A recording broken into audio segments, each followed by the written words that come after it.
Okay, is anybody here and does this work? Now, I'm just going to keep talking until the damn thing works. So let me know if it does. Okay, anybody here?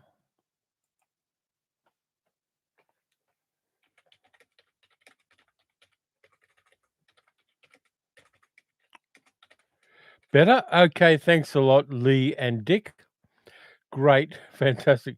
Now I just got to adjust this bloody camera, of course, because it's acting up again. How is everybody? Hey, that's it. Everything's working. I'm not sure what happened.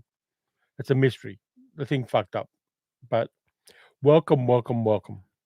Here, and I can hear you, says Middle Aged Geek Girl. Thank you very much. And this camera is miffing me enormously. We'll have to do with that. Yeah, so busy day opposing the fash in Wales, says Lee. Good. You should. And um I'm a very big fan of Plague Camry. So yeah. Pesky Gremlins again says, Dick, yeah, it's possible. Who knows? I'm gonna see if I can adjust this camera because it is annoying me being off center, even though I do tend to be to the left. See, it did it again. Look at that.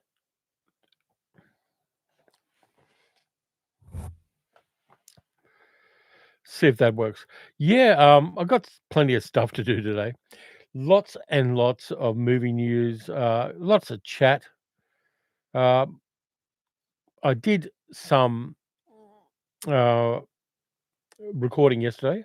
I went out and did a video for the other channel, the travel channel, where I traveled through the countryside and had a good time with that. Runs an hour and a half long. So, well, actually a bit over an hour now that I've edited it down. And that one's going to be released tomorrow. But so I've been flat out busy and doing lots of things. Middle aged geek girl says, maybe my craft room poltergeist is playing in your room this morning. No. And Deborah has sound now. Hi, everybody. Okay, Deborah, give us a weather report for down in Nipaluna, down your way. It's actually not too bad here. It's a little cool, but we've had the heater on, so it's all good. Yep. So we've got that little island off the coast of Europe. We got Tasmania. We've got all the important islands in this live stream here. Beautiful, a bit cool.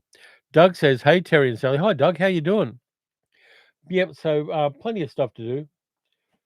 I'll let you know. I did pick up some cheeky movies yesterday. I'll just knock the TV remote on the floor. I went down to Belmont Market again, which is down near Geelong, and there's a guy who does dodgy movies quite cheaply. Ramsar says, hi from West LA, 2 p.m. Sunday, 78 degrees Fahrenheit, whatever that is, and 55% humidity. Been sunny in Dover, says Carol. A bit warmish for autumn. Been tidying up the garden and making scones. Send some scones over. And Tom says he likes the hat. Yeah, the hat's a good one. I got it at Temu. And if anybody ever wants to send me some hats like this, send me hats, definitely. But yeah, I did get some slightly dodgy. And Dean says, hi from North California. I like North California. I traveled through North California once upon a time, up around Mount Shasta, and I took the train from San Diego, no, was it San Jose to Seattle. Carol says, I don't want to repeat of the cat biscuits. Yeah, that's fine.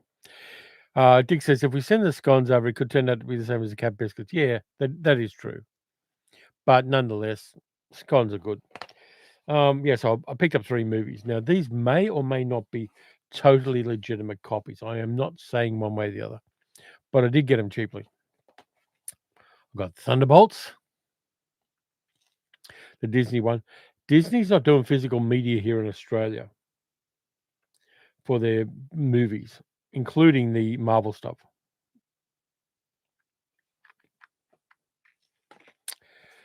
I've got The Brutalist, which I haven't seen yet. Hey, Steve, how you doing? From Wisconsin, central US. and I got The Surfer with Nicolas Cage, which was made in Perth. So I got those 3 movies. Yeah, so, yeah, things have been going along here. The weather's getting warmer, and I love that. Springtime and summertime are my seasons. Wintertime and autumn, not so much. Middle-aged good girl likes the cooler weather, but I was raised about 900 kilometers north of here, so I'm more a subtropical creature by nature, even though I have lived in Melbourne for half my life. Dean says, "How's middle-aged geek girl and my health and the photobombing Luna?" Luna's fine. I'm doing fine. Middle-aged geek girl is apparently sitting in an adminning. Lee says, "I don't want to fall out with anyone, but it's pronounced scones." I agree with you. I will go with the Welsh pronunciation, Lee. Absolutely. Scone to rhyme with gone or scone to rhyme with home. Scone. I'm going to go with scone. I'm happy with that. Um, I'll tell you what, our local bakery, our Baker's Delight here, does some really good cheese and chive scones, which are a bit savoury, and they are fantastic. I love them. Morning, Benthead. How we doing? So yeah, I picked up some movies. Those 3. Had a good time with it. Middle-aged geek girl, you're wrong. You're wrong about scones. Steve says it's 4 p.m. here on September 28th. What time is it there? It's 7:10 a.m. on the 29th. So we're in the future. And if you ever need to become a refugee, Steve, we can help you out here. Bent Ed says the Brutalist is excellent. That's what I hear. I'm looking forward to watching it. I've actually got some plans for my viewing later today, and I'm going to be watching a couple of 1970s Hong Kong action films that I didn't know about, but I found out about yesterday. And I'll just get the titles of them here. I've got them stashed on my computer. Do. Welcome, welcome, welcome. How do you do? Hello. Where are they? I've got one called King Eagle I'm gonna be watching, and there's another one called The Battle Wizard, so I'm gonna be watching those. Um, Steve says, "We're in the past because even without the date, with this administration, we're in the past, so thanks for the offer of asylum." Steve, I know where your heart is, mate, and all I can say about that, and this is all I'm gonna say on the live stream about that, is unfortunately, you gotta wait it out. Midterms, I think, are gonna make a difference, and I hope for everybody I know in the USA's sake that things change. It's not gonna be pretty. There's gonna be sawdust on the floor, but I think it'll pass. Ramsar says, "First half of The Brutalist is awesome. Second half, not so much. Looks great on the big screen with VistaVision cinematography, which is making a resurgence like one battle after another." Yep, I am seeing One Battle After Another this week sometime because it's showing locally, and I'm hearing the buzz. I'm not going too deep into the details because I want to come into it fresh.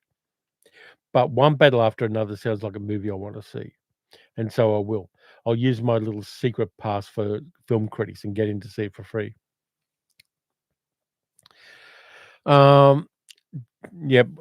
Steve says, "Yep, wait it out and vote, vote, vote." Yeah, one of the virtues we got here, Steve, is compulsory voting. Everybody's got to get engaged, so there's not people who just sit it out on their lawn chairs. It's a big thing, and also we've got democracy sausages where you go down to your voting place, and somebody is selling sausages in bread with tomato sauce or mustard or barbecue sauce. So democracy sausages are a big thing. Everybody's engaged. It's the best way of doing it. Deborah says, "By the way, my partner and I watched Slay last night. It was so much fun. Thanks for the recommendation." Slay is fun. Drag queens and vampires. What's not to like about Slay, which is on Tubi, by the way. Fantastic little film, and I love it. It just works so well, and its heart's in the right place. Uh, if you haven't seen it, it's a real hidden gem. Tom said, I went to see one battle after another yesterday. Great cast and very odd storyline with a big payoff at the end. Fantastic. And Dick says it's Sunday at 22:12, which is 10:12 p.m. here in Dover.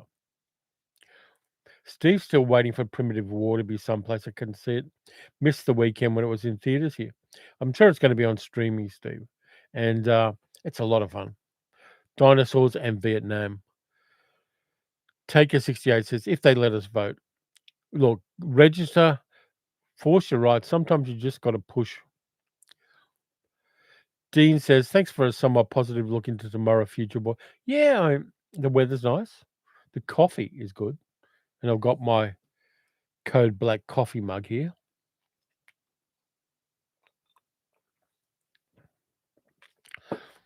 Carol says, well, that's cool. Lots here don't vote and then moan regardless of results. English politics is a very sad, bad sitcom. Yeah.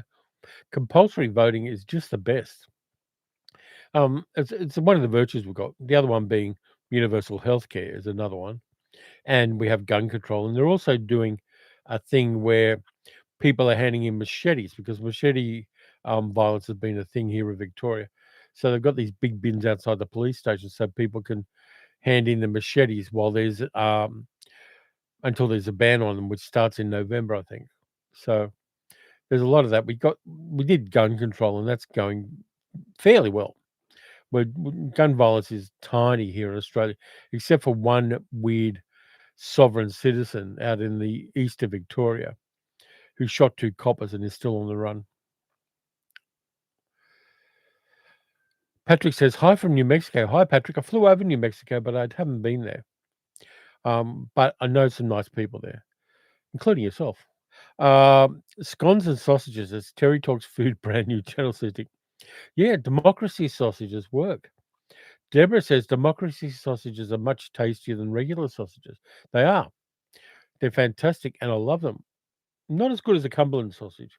I love a good Cumberland sausage, but democracy sausage has that certain rizz about it. Dean says, where did I get the coffee mug? I got it from um, Code Black Coffee Roasters in Melbourne. They have cafes there.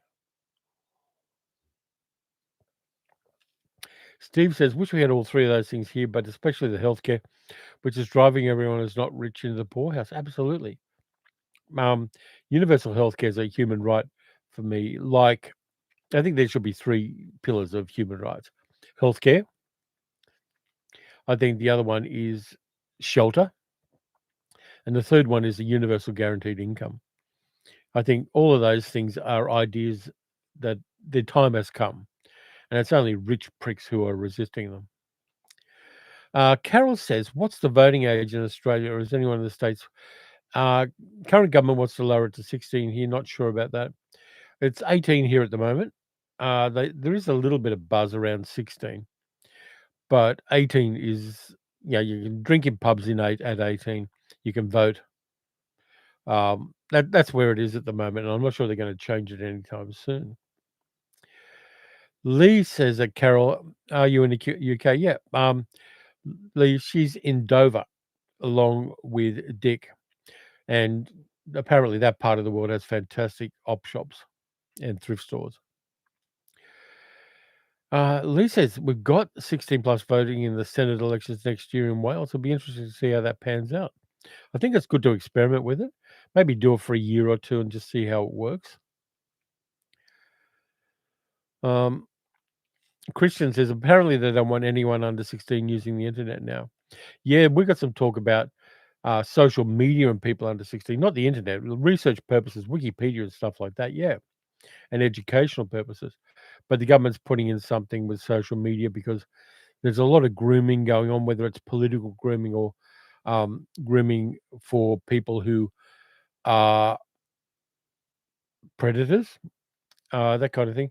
So there's a lot of that kind of discussion going on. Fortunately, my nephew turns 16 very soon, so he won't be part of that. But it's an argument people are having. I'm not too sure about it, banning kids from social media.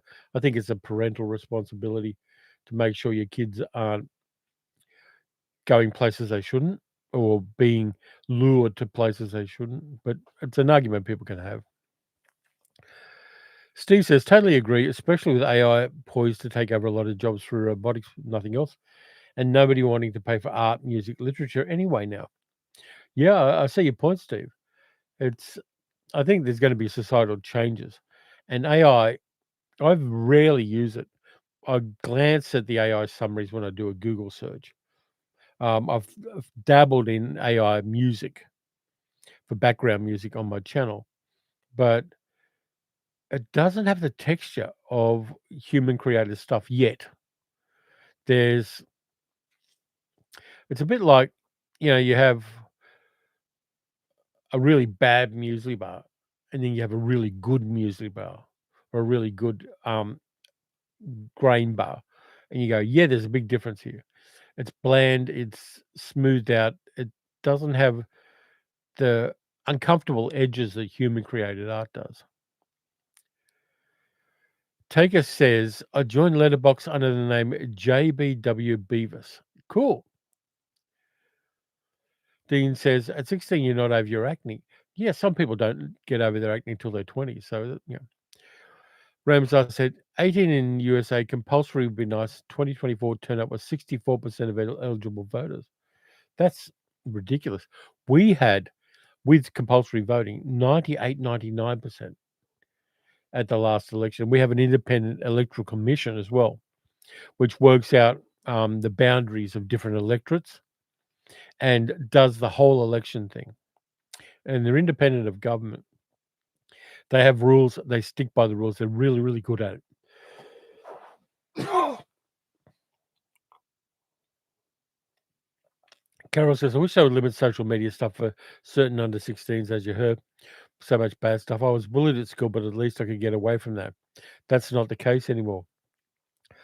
Yeah, absolutely. I see the problem there. I think it's definitely something that should be discussed, and techniques for protecting kids from stuff they shouldn't be inflicted with, and also yet allowing them access to the wonderful riches of information we have in social media and on the internet.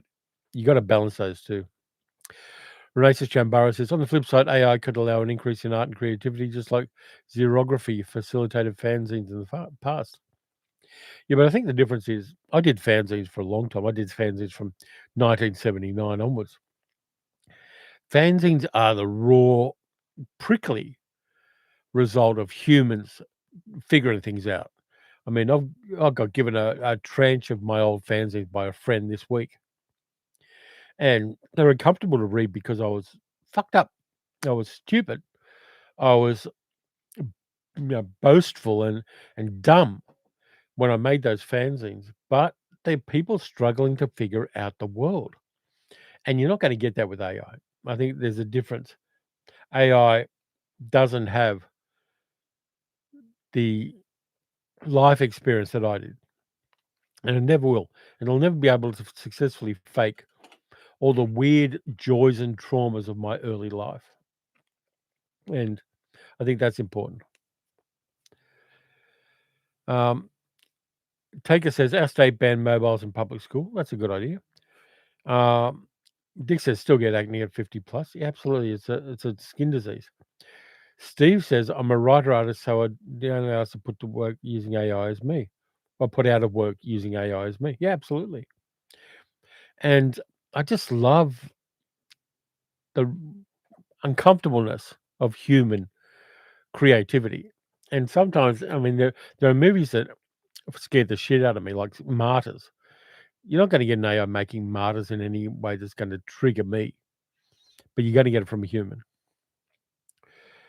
Um, Steve says access to the net while protecting kids from bullying and other garbage is a tricky problem, but with enough will and creativity, I think we can crack it. Yeah, absolutely. And Carol says protection and safety. Sadly, not all parents give kids can really leave it up to them. Absolutely. And Orange Wetsuit's asking Steve about his creative stuff. And Deborah says, and in Australia, if you don't vote, you get a stern letter and a fine from the Electoral Commission. Absolutely. I once got that accidentally. I had the flu and I was in bed when I should have voted in a local election, like a council election. And I got a fine once. And it was a fair cop. It was unpredictable, me being unwell, and it just fell off my radar when I was unwell. That's the only time I haven't voted since I was 18. Dean says, "I'm assuming that Australians and the rest of the world think that we in the US are out of our minds." I think people have been brainwashed, and the worst instincts of a certain number of your people have been encouraged and empowered by very, very wealthy and malevolent people, and that's the result of that. It does follow that 1930s German pattern. I think, people of good faith will prevail because most Americans are appalled with Trump. The trick is you've gotta knock that mollusk off the rock, and I think you'll be able to do that. I'm very, very careful about differentiating between MAGA nuts and most of Americans. The people I know and the people I interact with are people of goodwill. And even though I may disagree with them about things like religion and guns and other things, I think there are a lot of really good people I know and don't know in the USA. And you've got to have that awareness. And uh, through the YouTube and through the channel and through the live streams, I try to encourage and give comfort to those people. Carol says, on a more positive note, Richard and I are going out for afternoon tea tomorrow for our anniversary. Yeah, it is your anniversary. I did mention it on Facebook. So congratulations, Dick and Carol. Your wedding photo looks really cute. You two looked so bloody cute in those days and probably still do. So great. Thomas says, I have 8 boxes of fanzines. I started collecting them in 1967. Yeah, fanzines are great. I love my fanzines. I've also got a couple of boxes of other fanzines and apazines from amateur press associations that I've collected. When I do clean out the man cave here, I'm going to go through them, but I'm not chucking them away. Not sure what I'm doing with them yet, but I love the fact that they're human history in a granular individual level. People talking about what concerned them in fanzines and the things they were passionate about and the things that piss them off. Again, this is the argument for human creativity. That moment in history is encapsulated in a fanzine, and I totally love that.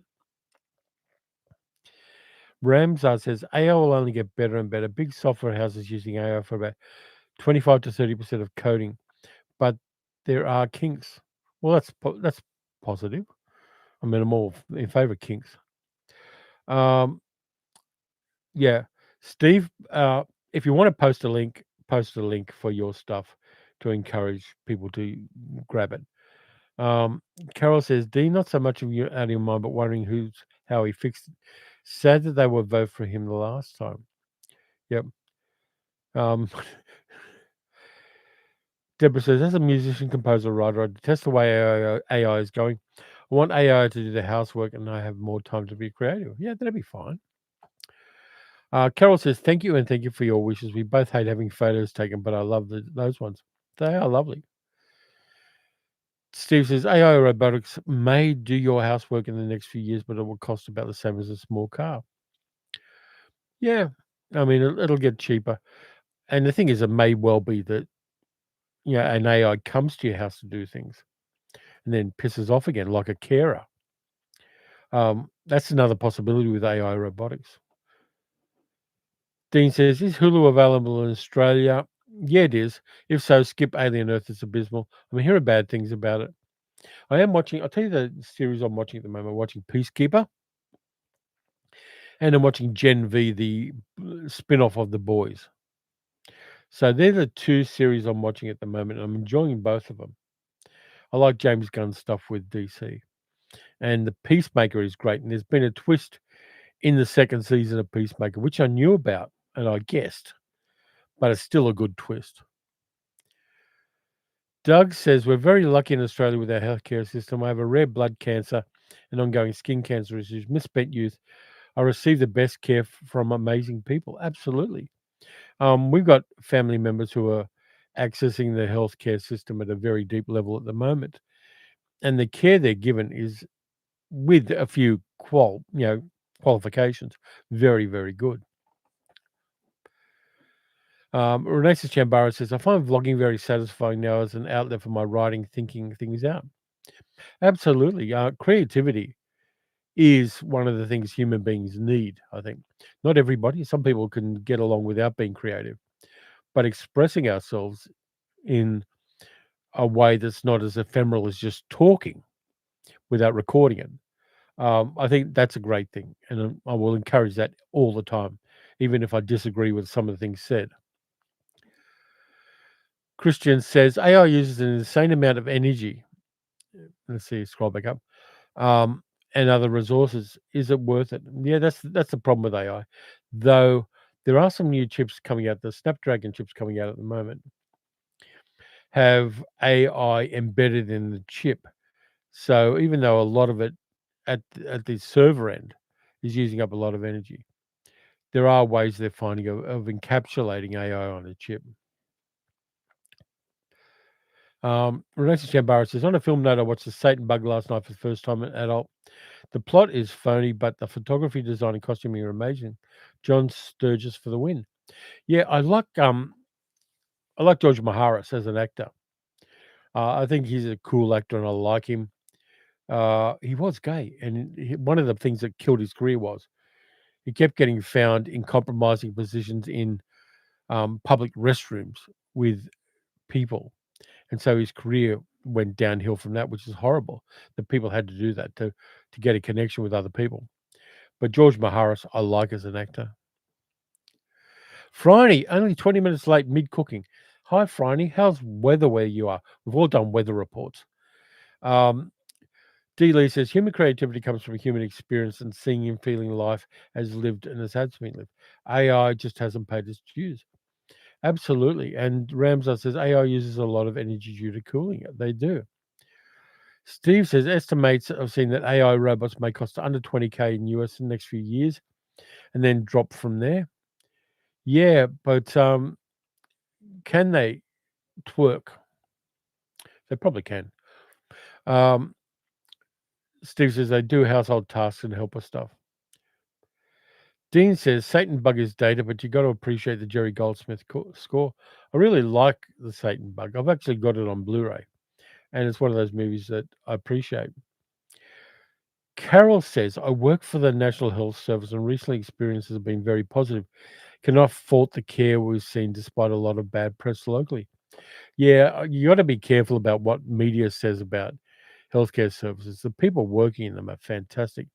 Um, my sister-in-law is a carer, and she does so much work for other people. It's just there are so many good people out there, and they don't get as the prominence and the traction in media that assholes do. Carol says, "I love that piece of jazzy music with the lady sing that I've got." Yeah, that's AI generated, but I use it very, very sparingly. I think I'll use it for background stuff because what I need for background music isn't necessarily human creativity. It's mood setting. So if I'm doing a serious film noir video, I'll get just like a drum beat laid underneath it and stuff like that, and something a bit kind of jazzy and smoke filled roomy. And I can't afford to pay somebody for that. I used to have a service which allowed me to have music that was for me um, available, but it cost me $250 a year, and I can't really afford that in the budget.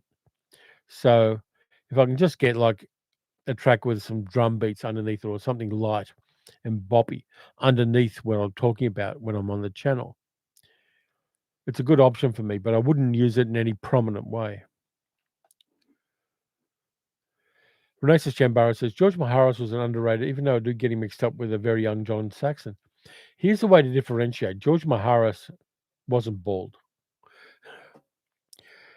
Rams, I said, watch Demon Slayer Kimetsu no Yaiba Infinity Castle in an IMAX theater. That's showing at my local too.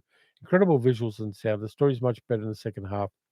The action was mostly too fast for my slow eyes. I want to see that, but I am going to at some stage. Middle-aged geek girl says, "My sister is who Terry was referring to, and her eldest daughter has just been told her cancer's terminal. It's a really shit time." Yeah, and Steph's a lovely person, and so is Kaz, my sister-in-law, and of course their other daughter, Kalina. It's just a hard time for the family. Dean says George Maharis was gay. That puts a whole new spin on his old show, Route 66. Yeah, many actors were gay. Cesar Romero was gay. Vincent Price was bisexual. Um, it's good to recognize and realize that a lot of the art we love was created by people who weren't straight. I think that's a message that needs its signal strengthened in the current environment in the USA. Um, yeah, a lot of love there for middle-aged geek girl about the fam. It's a hard time. We go over and try to visit once a week or so, and it's like 60 kilometers away over town. But you do that for family, and you help out where you can. So if any of my videos turn up late, it's usually because there is family reason. Ramsar, $4.99. Keep up the good work. You get the fart gun. I've got the fart gun ready, Ramsar. Here we go. Fart gun.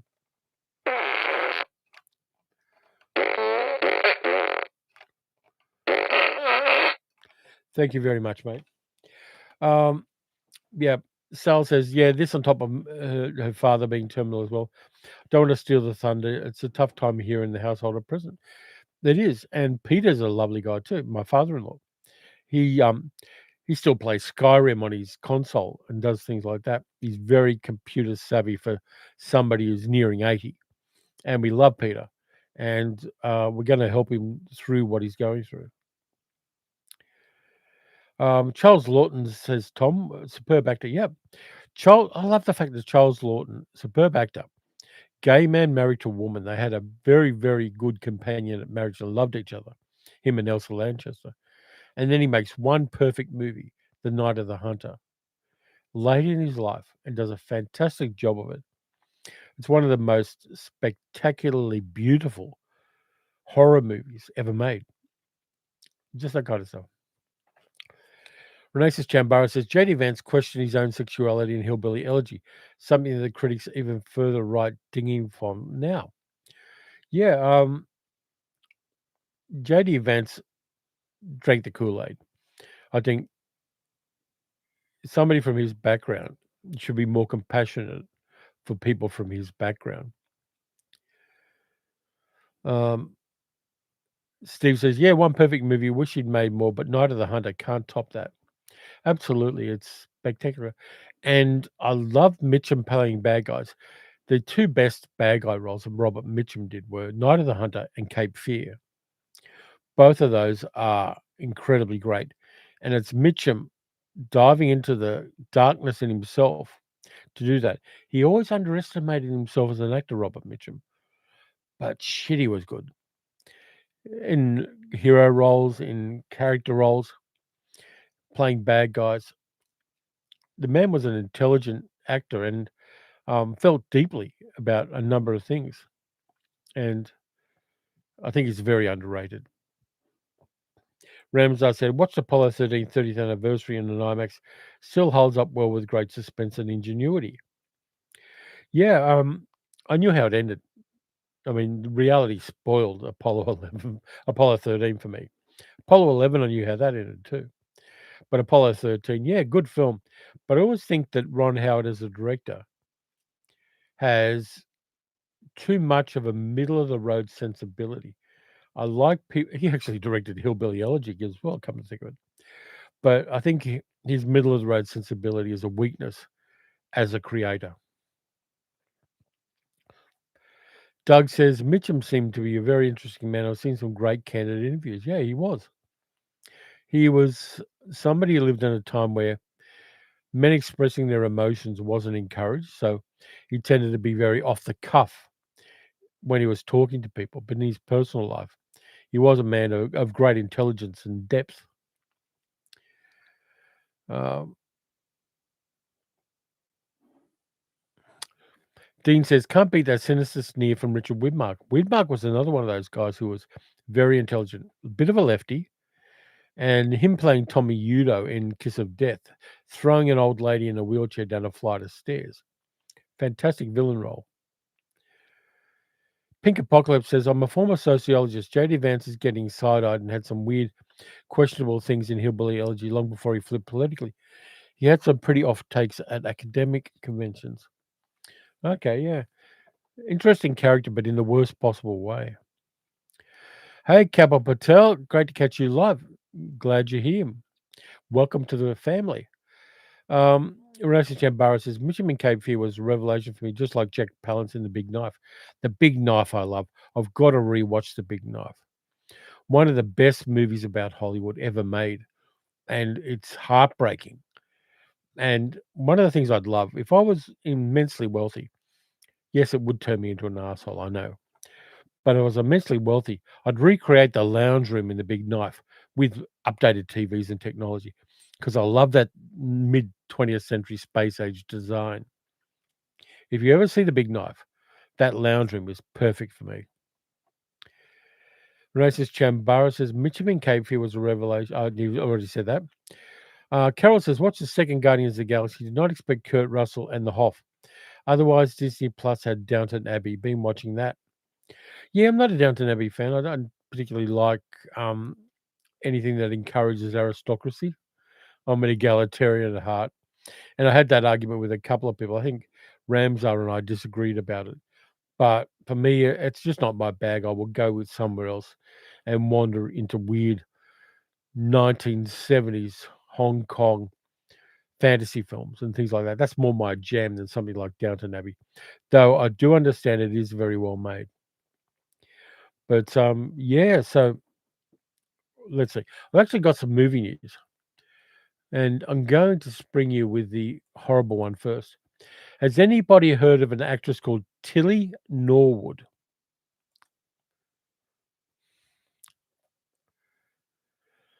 Carol says, "No, but I love the period place piece, especially the set dressing and costumes." Steve says, "Yeah, I'm with you. No kings, no nobles, no feudal system or heroes of destiny."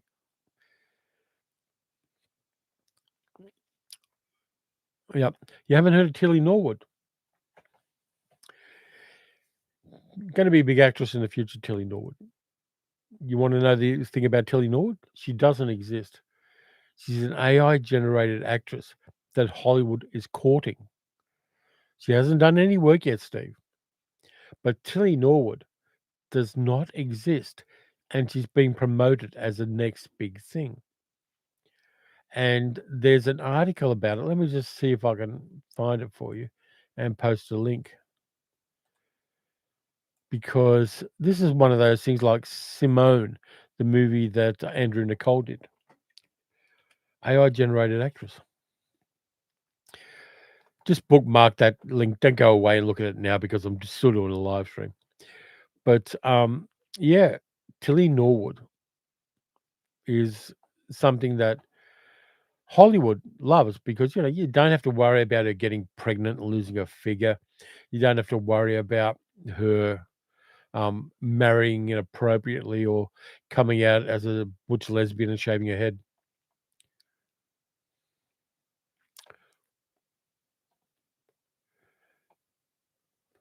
Down the rabbit hole we go with AI actors. Absolutely, Dean. It's one of those things where um, it's going to happen, but we shouldn't encourage it.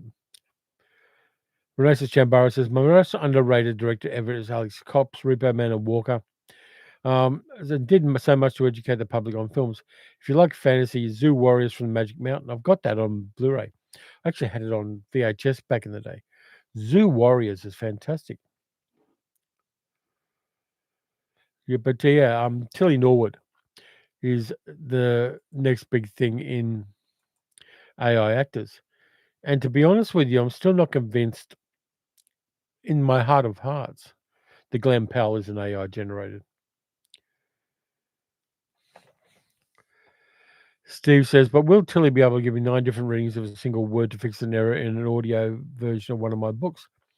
Eventually, I suppose, Steve, but not right now. Patrick said, "When I first saw the first trailers for the original Dragonheart, I feared for the future of actors." Yeah, it's it's a question we've got to answer. I like actors. I like them as rough as guts. I mean, people like Warren Oates and Harry Dean Stanton. You can't create a Warren Oates or a Harry Dean Stanton with AI because it all comes back to their upbringing and their lived experience and smoking too many cigarettes and all the other things. Um, Friday says Tilly Norwood is a reverse Max Headroom with none of the Riz. You're not going to get a Tilly Norwood giving you a random, beautiful kind of Tilda Swinton career. It's just not going to happen. Middle-aged Geek Girl says, or a Walter Goggins. Pink Apocalypse says, anyone seen George Romero's Knight Riders? Yeah, I have. I saw Knight Riders a number of years ago. What I am going to see in the cinema in the next couple of weeks at the Astor with Cinemaniacs is Martin, George Romero's vampire movie. They're showing that and doing a talk about it as well. So that's going to be my next Romero I do. Peter says Aki Ross was supposed to be the first AI actress. The whole thing was an abysmal failure in Final Fantasy: The Spirits Within. Yeah, Final Fantasy: The Spirits Within. The DVD of that is all over secondhand shops. They're everywhere. Nobody wants them. Steve says AI will be able to replace most things mediocre, but because it's an averaging tech, it will never match the best. Absolutely not. Tom says, hey, Max Headroom was cool. It was. Max Headroom was fantastic.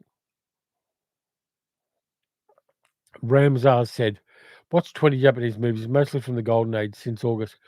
Kurosawa, Mizoguchi, Ozu. I've got to scroll up for this. Let's see. And Renaissance Chambara, £2. Got to sign off. Thanks and have a great weekend. Stick around for the fart gun. Fart gun for Renaissance Chambara.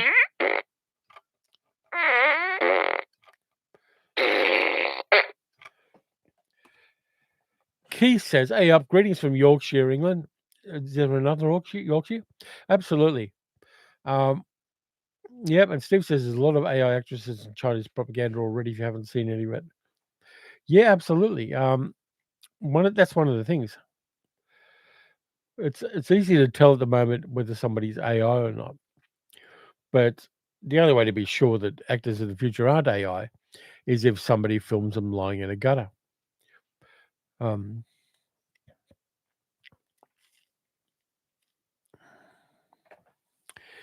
Yeah, it's one of those things where human beings, I mean, I think one of the things AI actors may well result in, and this is a hopeful note, people might go to the theatre more to see real live human beings in the theatre because much as I love cinema and much as I love fine acting in cinema, there's a visceral reality to theatre work that for me is much more exciting than cinema. I mean, I went and saw a friend who directed a play and his wife was one of the actors in it. And it was a very small theatre in a church building, 30 people in the audience at most. But there's still a visceral fascination we have with people in front of us, real, telling us a story. And I think that that's never to be underestimated. Yes, it's not as cheap as just switching on a TV and watching something, but it's a more immersive and real experience, theatre. Peter says Max Headroom really needs a well-produced, well-written reboot. No, I think do the next thing, Peter. Don't keep doing the old things. That's the trap of nostalgia. People will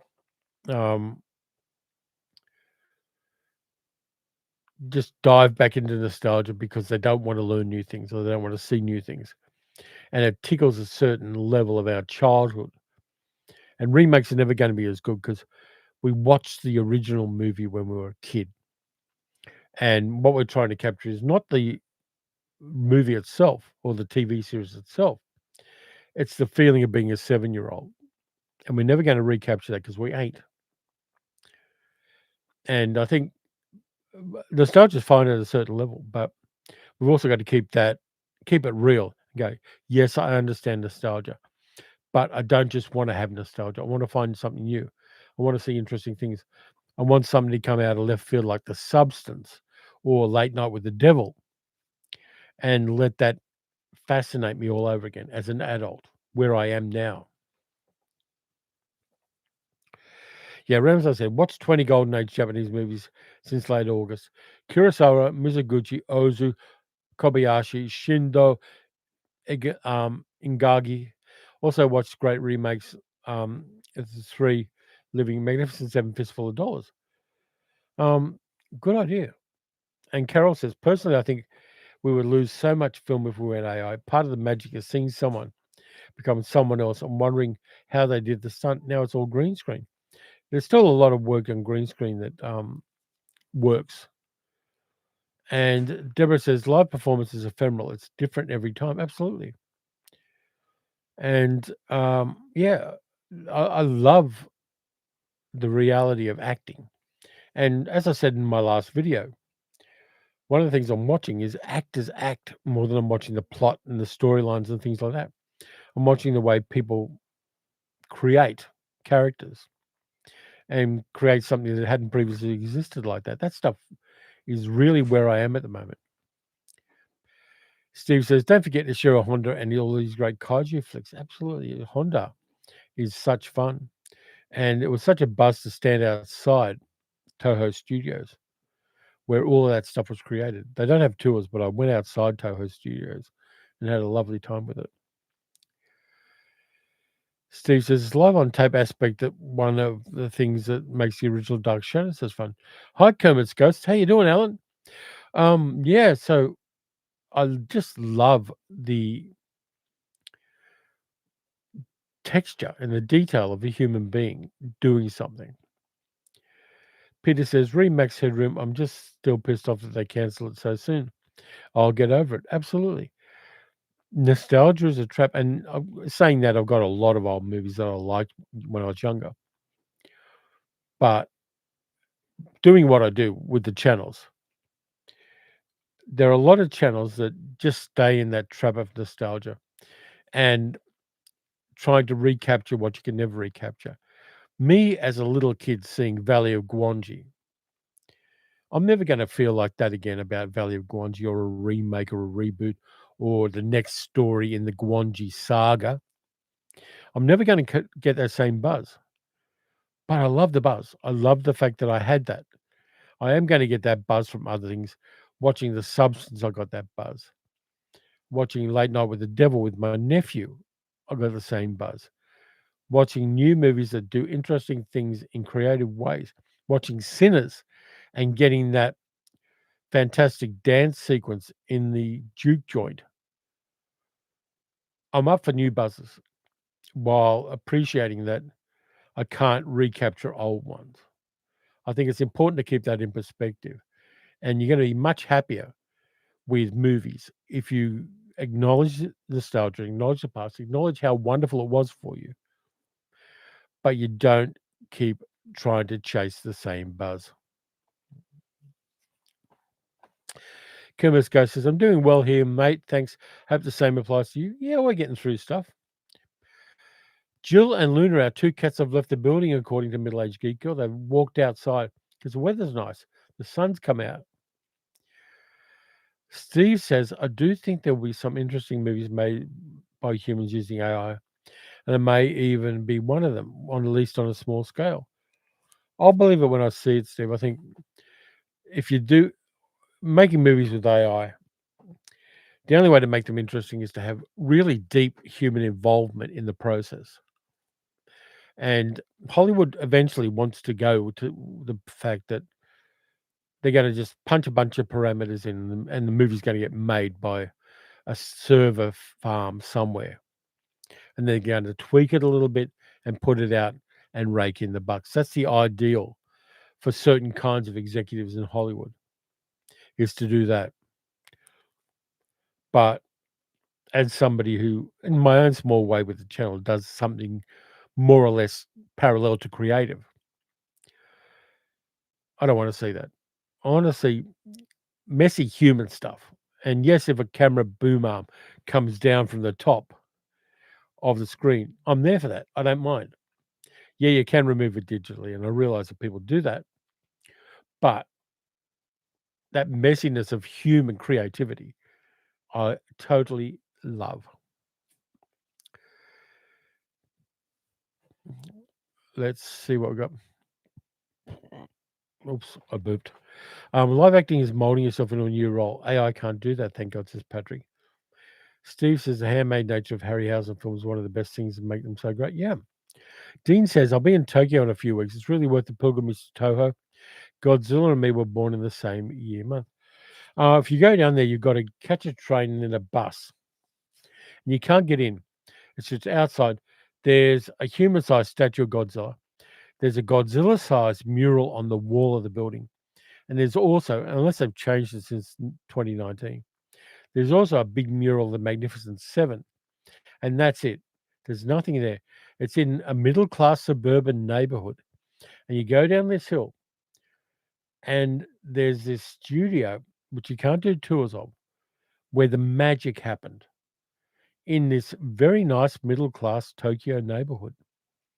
As to whether it's worth it or not, it's entirely up to you. I made the pilgrimage because I had a morning free when we were there, and Sal went off to find a Daiso she liked.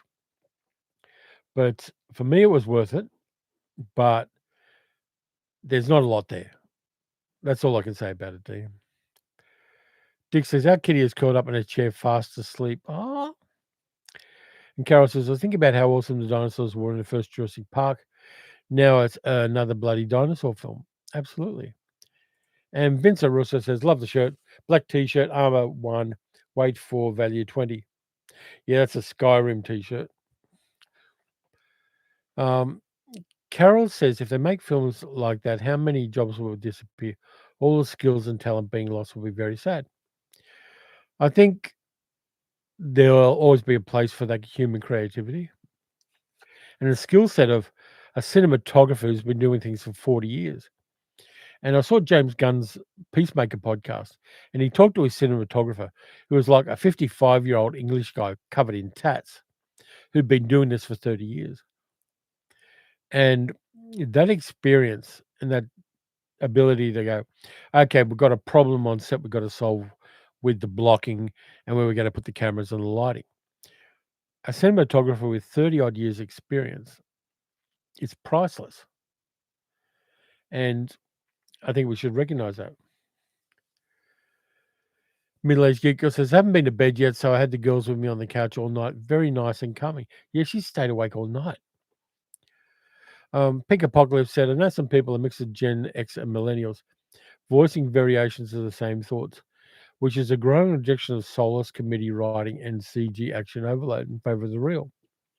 Yeah, absolutely. I'll watch a superhero movie full of CGI and enjoy it, but I'll see it as qualitatively different from another movie. Whereas a movie like Sinners, Ryan Coogler's Sinners, they had the twins there played by the same actor, and they had a body double and they did facial replacement and things like that. That's using CGI and computer generated stuff to tell a good human story. And they use it to enhance the human story and not replace it. And I think that works. I think that's a very smart way to use technology. And it was made for only $90 million, which for a movie like that is nothing. And it's made such an enormous fortune. And Coogler did that smart deal where 20 years from now, he owns the rights to Sinners and gets all the rights back. Just an interesting way the world is working. And I think Ryan Coogler is one of those guys who's not rejecting new technologies in the filmmaking, but he's using them to enhance the stories that are being told at a human level.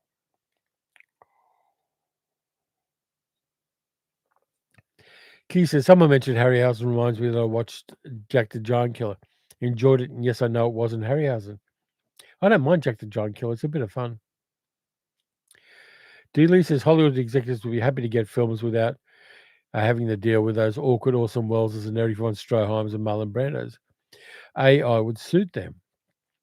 It depends on the executives. There are some executives still who are movie makers first. I mean, James Gunn being the example, he runs DC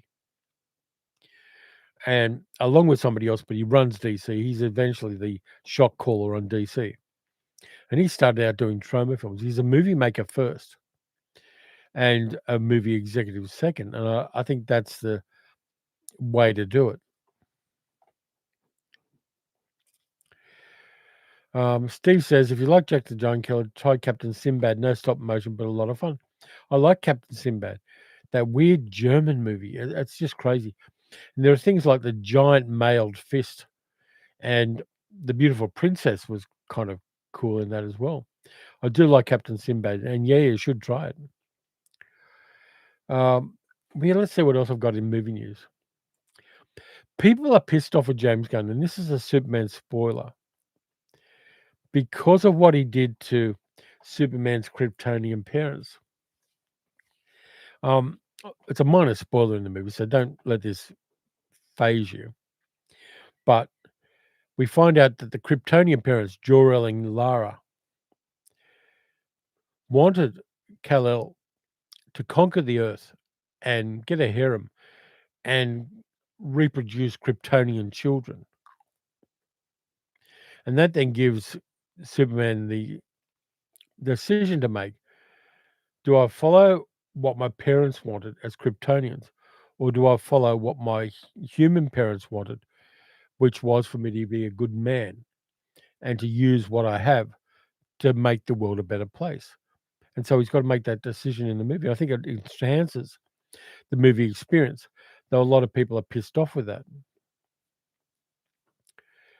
Roger says, I would like to see what Hitchcock would have made CGI and AI as he used every trick available, including some ropey back projection. I think he would have been wary of it. I think it would have been there to enhance the story and enhance the human stuff. I don't think it'd be a replacement in any way. Steve says, yeah, I love the giant male fist and the Hydra in Captain Sinbad. It inspired my career in fantasy storytelling. Cool. Deborah says, James Gunn's early Troma films are a lot of fun. Romeo and Juliet I love. And The Specials, which was his first superhero movie from 2000. I like what he's doing with Peacemaker, and I'm going to see what he does with Man of Tomorrow, the second Superman movie he's doing, because it's going to have Superman and Lex Luthor ganging up together to fight a bigger evil. That's going to be fun.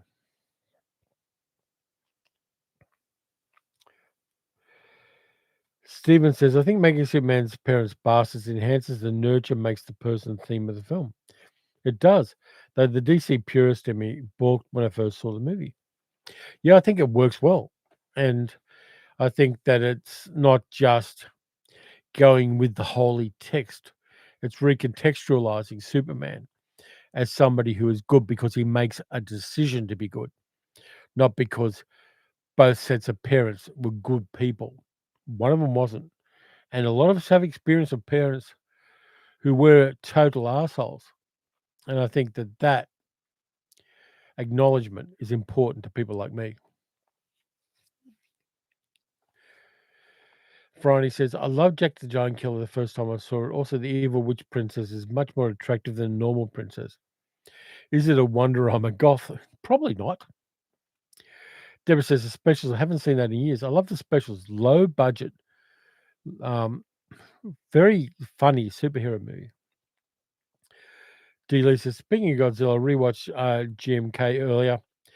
Interesting having Godzilla and Ghidorah swapping good and bad roles. Yeah, just so many iterations of Godzilla is crazy.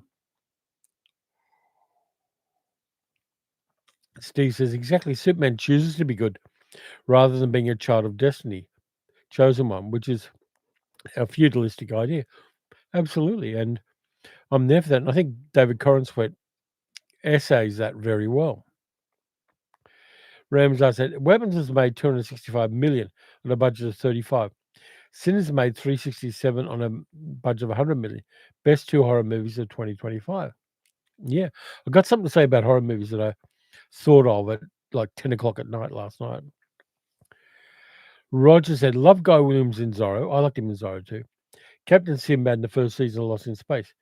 Character of Dr. Smith ruined the rest of Lost in Space. I would have liked Dr. Smith to stay an asshole and not just a campy comic relief. I liked the first season, Dr. Smith. Tom says, anticipating the Bride set for March 2026. Absolutely. And Middle Aged Google says, of course, the next month is Spooktober, so it's a time for horror movie catch ups. It is. Here's my thought about horror movies. And I was thinking about genres and how genres get a cultural prominence. And horror movies have a cultural prominence. And here's the reason I thought up, and this may have just been 10 o'clock at night while I'm sleepy thinking. Horror movies hit because in the minds of human beings, we have the capacity to be scared for decades. And I was thinking about my childhood, and I was scared my entire life till I was at least 30. And so we have the capacity to fear indefinitely when something scares us, when something traumatizes us. And so, in that sense, we're pre-programmed to be able to experience horror films and horror film series and horror film TV shows and things like that. Fear is a basic human instinct. Whereas if you're watching an erotic film, which is something I've occasionally been known to do, there is a catharsis that happens with really erotic movies, which is very, very ephemeral.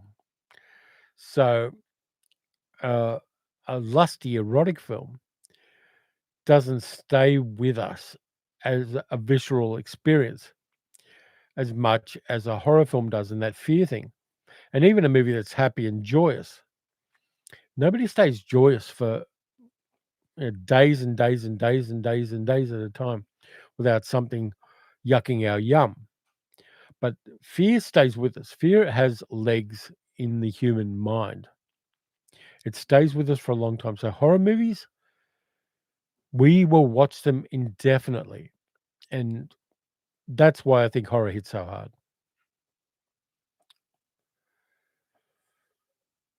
So what do people think of that idea? That horror movies are there because people have an infinite capacity to be scared.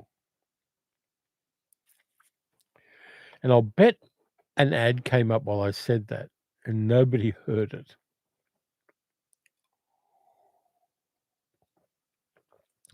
Vincent says, absolutely. Middle-aged Geeko says, I think secretly we're all a little bit masochists. I'm not.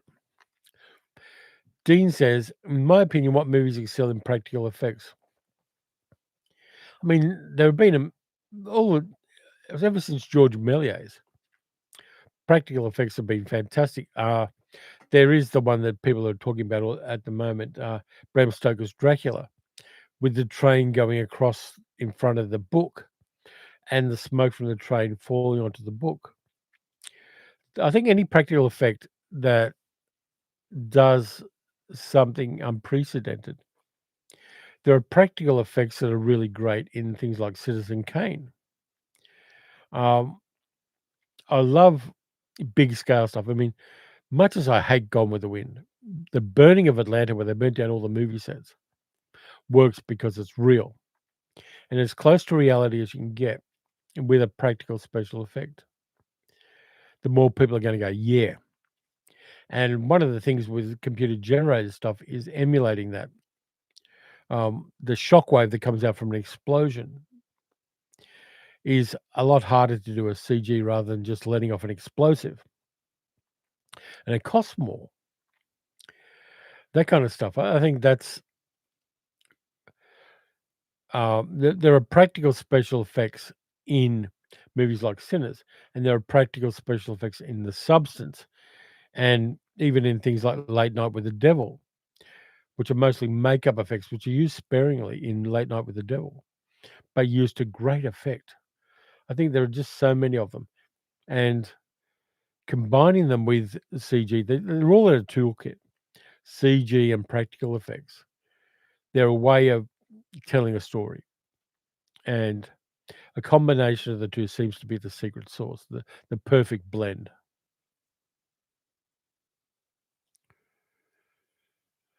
Peter says, "Agree, fear is more primal than sex or joy." Yeah, I wish it wasn't, but it is, and, um, my experience of Suspiria, if you go back and look in the channel, I did a video about watching Suspiria, which really ground down that long-term fear thing I was talking about. Keith says, "Interesting to reminisce about the first time as a kid you watched a horror movie that kept you awake in bed. For me, the movie was the old one, City of the Dead, aka Horror Hotel. For me, it was The Zombies of Muratow, which is an old Sam Katzman movie that my uncles let me stay up and watch and didn't tell my parents or my grandparents when I was a little kid. And that one scared me, even though these days it's a slow zombie movie. And middle-aged geek girl, Luna is up on the fence there and her tail is bottled. I don't know whether you want to go and get her before she has some rafifi with another cat." Deborah says, "Agreed. And further, horror movies are fear that we can control, something I find really comforting." Absolutely. And Roger says, "Early Universal horror movies loved the large rooms and sets mostly used for other movies." Yeah, I mean, horror movies are always going to hit. And I think, particularly in fraught times like this, having that safe scare of a horror movie is comforting. Palmer says, "People may like horror movies because there's a scenario that the person feels an escape from the horror. They experience it, but they survive it. Not always the case with horror movies, but it is in a lot of classic kind of horror movies. Um, that's the way it is. I mean, one of the things about Martyrs is the fact that the horror is unrelenting. And I think that's one of the reasons why it hits so hard for people.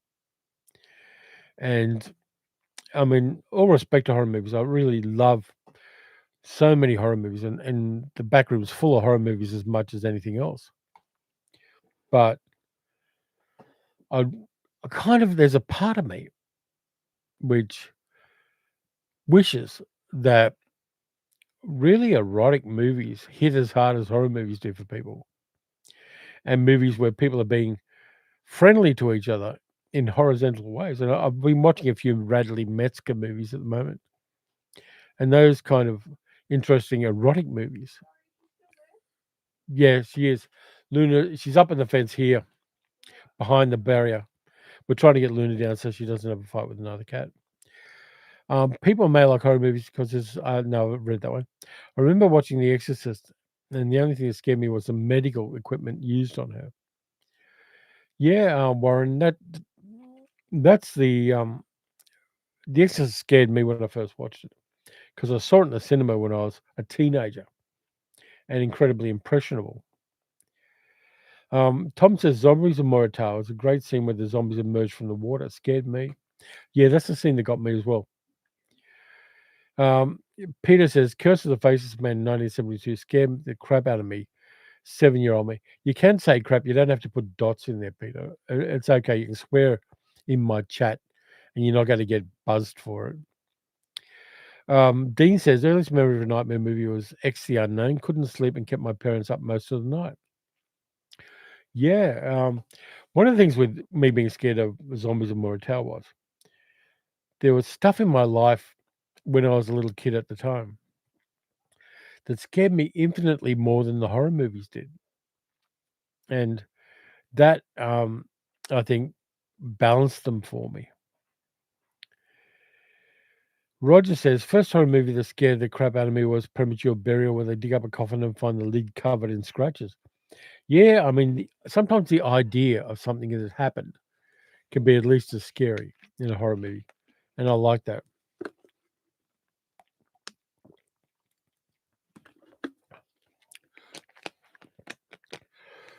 Which other horror movies scare me? Sisters, the Brian De Palma movie Sisters scared the shit out of me.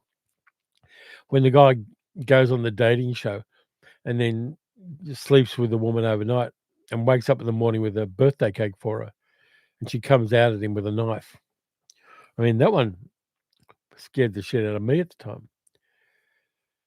Uh, Deborah says, because of shitty life experiences, there's some horror movies I may have to actively avoid, including things like Martyrs. Absolutely, it's not for everybody. And I won't watch it again. I've got it on 4K, which Umbrella sent me, and I reviewed it, and it's one of the best horror movies ever made. But it's unrelenting, and it's not for everybody. But it's incredibly well made. It has a philosophical underpinning, and it's just a magnificent piece of horror cinema. But it's extreme, and I can acknowledge that while not wanting to see it again. And middle-aged Geeko says both cats are back in the house, which is fine. Why does my beard? I don't know if it looks like that way for you. It's looking blue. I'm turning into a blue beard, which is not good. Um, yeah, but horror movies do have an enormous cultural impact at the moment. And if you want to make money with movies, make a horror movie, make a good one. Don't just make a shot on video piece of crap movie. But if you make a decent horror movie with good acting, some reasonable special effects, even at a fairly low budget, you're going to make bank because the audience loves it. There are incredible numbers of audience people who really, really like it. And I'm going to move on to vulgar pleasures now.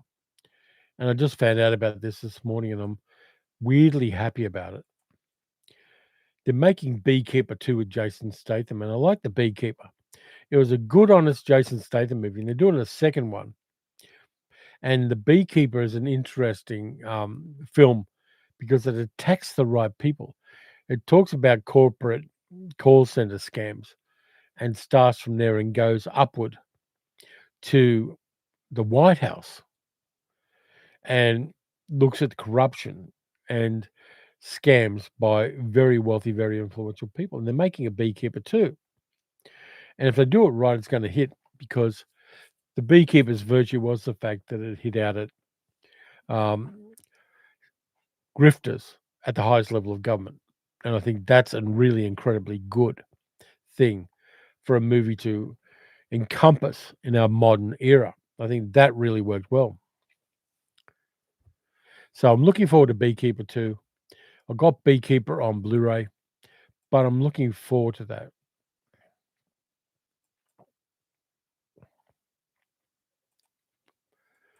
What else have we got here?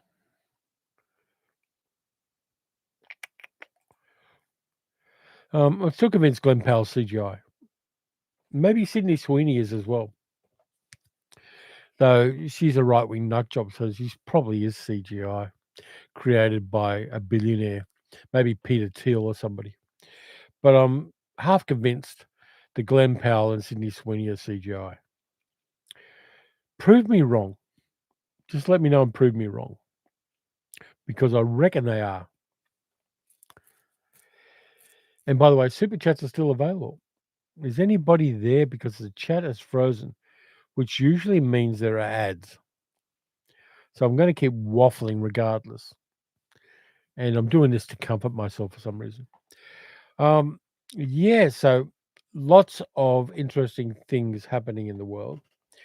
And interesting in the Chinese sense of may you live in interesting times. Steve says, I'm still here, but I'm writing movie reviews while listening. That's fine, Steve. Just Clem Fandangoing the chat, which is a Toast of London reference, if you don't know it. Deborah says, keep waffling. Okay, I'm going to keep waffling.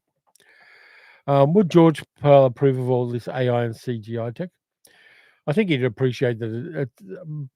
George Powell used stop motion and puppetoons and things like that because he used the best available technology at the time. I think bottom line is tell a good story, tell it well, tell it as interestingly and as realistically as you can. Keith says, I keep seeing ads for Saga holidays. Yep, absolutely. Slava Ukraini, Steve. Middle-aged Geeko says, I hear you, Clem Fandango. Use well AI can be another tool. Yeah, absolutely. They're all tools. And the problem is with tools is some tools will use tools badly, and tool is an insult to people these in Australia, at least in art and video. In writing, maybe not so much. I think one of the things is that the very wealthy who control movie studios, of course, I'm leaving James Gunn and people like him out of this, and um, the guy that runs Marvel. I think top end executives want movies to be kind of like George Jetson's job, where you just hit one button and everything happens. Um, and they don't want to deal with people. They don't want to deal with difficult people. They don't want to deal with people who are suddenly famous and don't know what to do with it. They don't want the messiness of human existence to impinge on their cash flow. And that's one of the problems with the CGI. The possibility and the probability that some people are that's weird. Hang on. I've got to stop something. Shut up. Man. Shut up. I just did something weird where I accidentally stepped on the remote control that I dropped and it turned the TV on and the TV started. Keith says, yeah, blood on Satan claws, cool. Yeah, it is. Philip K. Dick predicted the future we're now living in to a certain extent, but on the other hand, he was full of amphetamines at the time. Steve says, I actually love the Power. It was just on TCM again. It was about to be. I've got the debut poster of the Power. I think it's an incredible Byron Haskin, George Powell movie. And it used the technology as best it could. Yeah, it was made for MGM, so the studio had control over it. But that's a real mindfuck of a movie. For 1960s, it was way, way out there. And it was a precursor to movies like Scanners and Cronenberg's movie, like that kind of stuff. It's an underrated forerunner of many good science fiction movies that followed. Keith said, but which fighter general is better? Which fighter general is one of Vincent Price's best roles? Patrick says, AI may be a tool, but your hammer doesn't steal the nails for you. Yeah, absolutely. And I think there's that cinema and media, let's just say media broadly, is going to bifurcate. And there's going to be computer generated stuff, and there's going to be handcrafted, artisanal human stuff. And yes, the computer generated stuff is going to be promoted by movie studios because it's in their interest and their cash flow to do that. But I think human created movies, and the more human created, the better, are going to get audience because they are messy and they're not smooth. They're not just giving us what we want. And it's like when you use ChatGPT to get answers to a question or to do something like that. It's going to give you what it thinks you want. And there is the weakness in AI created movies and things. It gives the audience what they think an audience wants. That's the weakness. That's the kryptonite for AI. Because let me have a sip of drink. Because every time I've learned from a movie, every time I've expanded my breadth of knowledge and passion for cinema, it has never been from a movie that gave me what it thought I wanted or what I wanted. It came from a movie that gave me things I didn't know I wanted.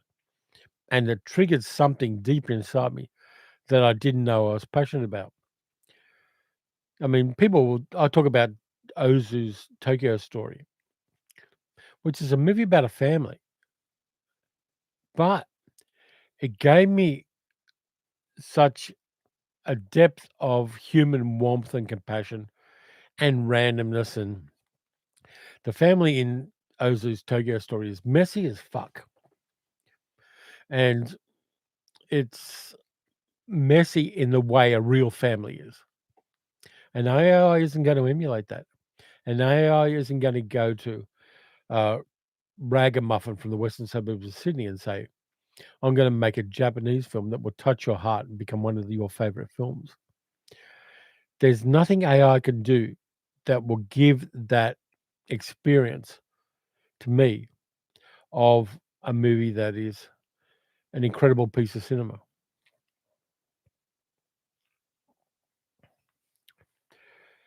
Um, Rams, I said, based on reviews and ratings, One Battle After Another may top Sinners as the best movie of 2025. I'm looking forward to seeing One Battle After Another. Have I heard of Alvida's and Pep? British show from the 80s. I think you'd enjoy. I saw it a while back, but I'm really wary of starting new TV series because doing the channel, I'm doing 3 videos for this channel. I'm doing 1 travel video a week. I've got time to watch a few series as they come out, but mostly my viewing is filled with movies or some YouTube channels I like. Series I'm watching less these days because I've got that kind of workflow. Um, Steve says, I'm not sure that any studio execs know what an audience wants. No, but they will research it. And yes, that's why AI movies likely never give you that experience. AI just averages its input. And it can't innovate. You need humans to do that. Absolutely, Steve. I think, yeah, even a movie like Cabaret, when I first saw it in 1973, the twists and turns, the Tomorrow Belongs to Me, and If They Could See Us Through My Eyes, the twists and turns in those 2 songs blew my tiny mind and showed me so much about cinema that an AI generated movie would never do. It required Kander and Ebb, who did the original musical, and it required Bob Fosse, and it required all of the other stuff to give me the headcanons of the 2 twists in Cabaret. I think that's something that we should treasure and we should encourage and we should spend our bucks on. D. Lee says an AI actor is going to be found in a motel room with a sex worker or collapsed in a club with an OD or go on strike. So another reason that suits would prefer it. Who's to say an AI actor isn't going to be found in a room with a sex worker? If if robots embodied AIs happen, the studio may see that as a way of promoting that particular AI. Who knows? Friday says, only picked up a couple of things in the last few weeks. Modern Times on DVD for £1. Nice. And June in 4K, the David Lynch version. If any movie needed a 4K version, Baron Harkonnen's skin is in This Is It. Yeah. That Baron Harkonnen was much, much more icky than the Stellan Skarsgård version, though I do love Denis Villeneuve's Dune movies. Yeah, Deborah says, I don't think AI could make a family drama like Parasite. It couldn't. It's based in working class Korean culture. Rams, I said, Ozu's Tokyo Story and Kurosawa's Ikuro are exceptional portraits of family and old age. Yeah, you're not going to get that shit from AI. Dick says, Carol's off to bed. All that gardening and baking scones has taken its toll. She's got sleepy, so she's off to bed, but I'm sticking around. Thanks, Dick. You only have to stick around for another 30 minutes or so. And Cap Patel says, that's fair. Thanks for reading my comment. You're in the chat. We're going to have a conversation. Yeah, see you next time, Carol. Frony says, A Video Game Pet is a British classic, just like the Morecambe and Wise TV series. And Dick and Carol sent me the Morecambe and Wise Christmas specials. So I'll be cracking that one open again soon too and watching them play off Glenda Jackson and other good actors like that. The Morecambe and Wise Christmas specials are special. I'm nearly out of coffee. Got to get that caffeine hit. Man, that's the secret of good YouTube channels. I'm always suspicious of YouTube channels where the person on the channel doesn't drink coffee. It's like, what's wrong with you? I think YouTube runs on coffee. Steve says, "This is fun. Don't think I've managed to drop in at the start of one of your chats before. Maybe at the end. Wish you weren't half a world away. I wish you were over here, Steve. It'd be much more comfortable for you and the fam. But I understand what you're saying, and thank you, mate." Pink Apocalypse says, "My favorite element of June is the third stage guild navigators, and the new movie completely removed them from the narrative." Absolutely. The guild navigators are freaky as Peter, $10 Australian. Time to expel some gaseous goodness. Here we go. Here it is. We got the fart gun.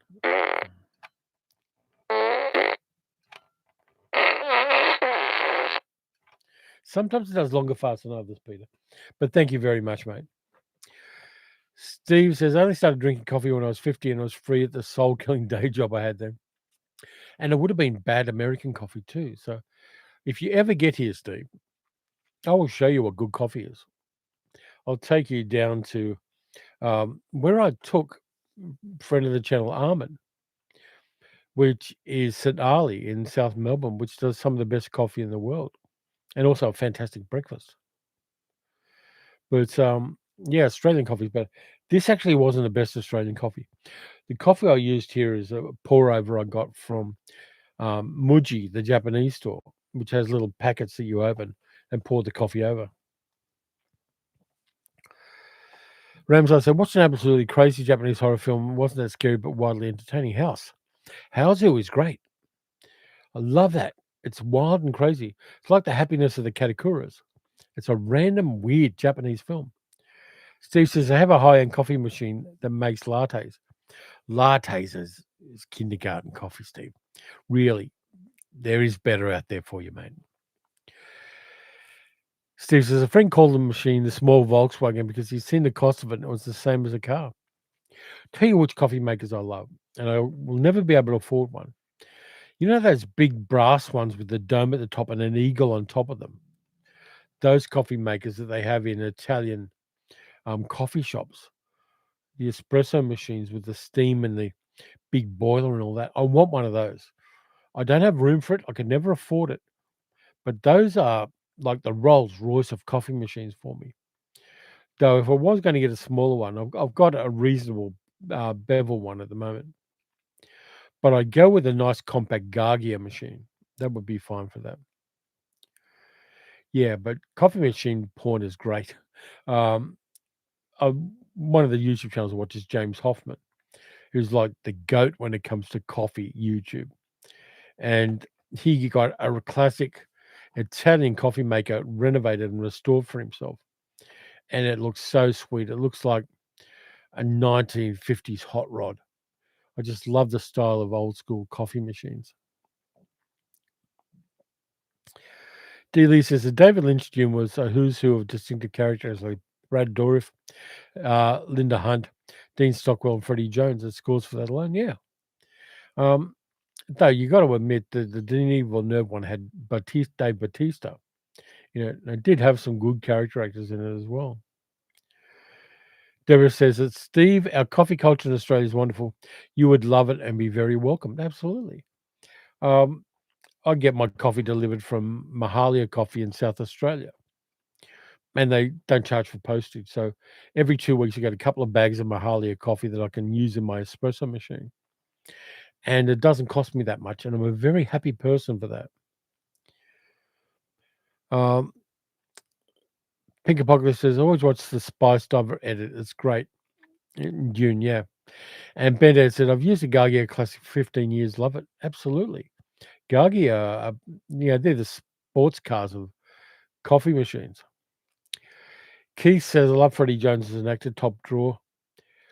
Steve says, I don't tend to like black coffee, but my wife does. I think good quality black coffee will be a different experience for you, Steve." And Roger says, "Morecambe and Wise was number one show on Christmas, getting 25 million views and bloody hilarious. What do you think of it so far?" Rubbish. Yeah, absolutely. Eric and Ernie, fantastic. And I did get to Morecambe, where I think Franny lives, if I'm right, and saw the statue of Eric Morecambe up on the waterfront in Morecambe. Fantastic. Steve says, "I've always said I like coffee flavored things like ice cream and candy more than actual coffee." Um, I like coffee. I like coffee flavored things as well. Keith says, "I've straight into a channel called Beverage Central." We drift around it when it's a live stream, Keith, and that's fine. We'll go where the chat goes. Deborah does stovetop espresso, which is another good way of doing it. I've got a couple of cafeterias, but I always forget them and they overcook. And somebody's meowing at me. Is that you, Luna? Yeah, Luna's here somewhere. I don't think she's going to jump up on me, but she's here somewhere, complaining that I'm not letting her out. But yeah, coffee and movies go together. If you're in a cinema, beer and movies go together really well. Um, but coffee and movies go together for me as well. And I've often got a coffee and taken it into a cinema like the Sun in Yarraville or even the Astor. I think I took a coffee into the Astor a couple of times. Steve says, "Be happy to visit Oz and try coffee. Maybe someday we'll sell enough of my creative history library to afford it. We're here when you are, mate." Um, Friday says, "I'm in Birmingham, Tony Hancock country." Okay, yeah, fair enough. Um, Middle-aged gig girl says, "The idiot in the kitchen's meowing at the door that I'm on the opposite side of. She's being stupid." Yep, of course Luna's being stupid because he is stupid. She's an agent of chaos. And she does that. If we don't get up by 7 a.m., she bashes and scratches on the bedroom door and meows until one of us gets up. It's a real problem with her, but yeah, she's okay. Roger says, "Morgan Wise, great TV, but couldn't make successful move to film. Amusing, but not that funny." I think they didn't let Morecambe and Wise and their writers do the Morecambe and Wise movies that were made. And so they don't have that essence of the chemistry between Eric and Early, who've been working since they were teenagers together. And I think I think it's Eddie Braben was their writer. If they had got an Eddie Braben, Eric and Ernie movie, I think it would have really hit internationally as well. But the three Morecambe and Wise movies are mid at best, unfortunately. And middle-aged geek girl has Luna at her side now. So all is right with the world, and particularly with that small cat.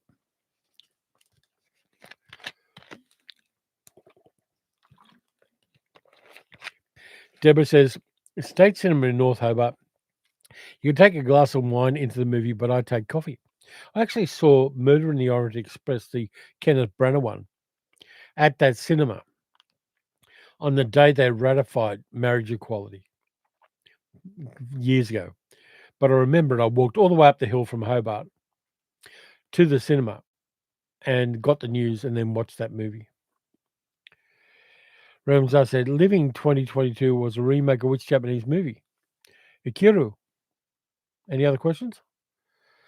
Friday says, "Roger Morgan, great short form comedy doesn't necessarily translate into movie." Hmm. Steve says, "Wish I wasn't cat allergic. Give the cats a hug for me." I will do, mate. Or a cuddle. We'll do one of them. Middle-aged geek says, "I remember it too. It was cross-stitching the word in her hotel room." Yeah, it was a great day in Hobart. Tom says, "Are your cinemas overly air conditioned like the ones here in America? I have to wear long pants and a sweatshirt to keep from freezing." It can vary a little bit, the cinemas, and it depends on the weather outside because they adjust it and then the weather changes the next day and it's not quite right. Most of the time, our cinemas get it kind of right. Key says, "For last Christmas, I asked my brother to buy me a Blu-ray copy of Mark of the Vampire. Only recently did I get to watch it. Really enjoyed it. Am I familiar with it?" Mark of the Vampire. Give me a moment. I'm just refreshing myself on this. Um, I think I saw it once upon a time, but I haven't seen it for a long time. Keith. Steve says, "Why would you remake Akiru?" Because they had the rights to remake Akiru. Oh, Luna's misbehaving because Sal's going a bit ballistic at her. Um, yeah, she's random. She wants everybody to give her attention. So that's happening there. It's all getting a bit mad over in the front room. Poor Sal. But yeah, the weather's warming up here. I am going to the movies a couple of times. She's fighting Jill apparently. Without an apostrophe, she's fighting Jill. But yeah, I might go to the movies once or twice this week. We'll see. Well, it just depends on the scheduling and random things that happen. But I am looking forward to hitting a flea pit. It's a bit problematic at the moment because it's still school holidays here, and the place is full of sprogs. But if I hit a 10 a.m. session, I should be okay. Creepiest cat-based horror film, Pet Sematary, Cat's Eye the Uncanny? No. Eye of the Cat with Michael Cera and Eleanor Parker and Gail Honeycutt from 1968. I like that one. It's set in San Francisco, and it's really good. Keith says Mark of the Vampire is famous for being a 1935 talkie remake of the Lost Lon Chaney Sr. silent film London After Midnight. I'll have to track down a copy of it now, Keith. Thank you. Ramsar said, movie theaters should be cold so that you won't sweat or fall asleep. But what if you're a person prone to hibernation, Ramsar? Suddenly it triggers your hibernation reflex and you curl up in a ball and go to sleep. I don't go to sleep in cinemas. Usually, partly that would be because these days I tend to go to the cinemas at 10 a.m. to avoid the crowds. And then I've got time to do a video about what I've seen.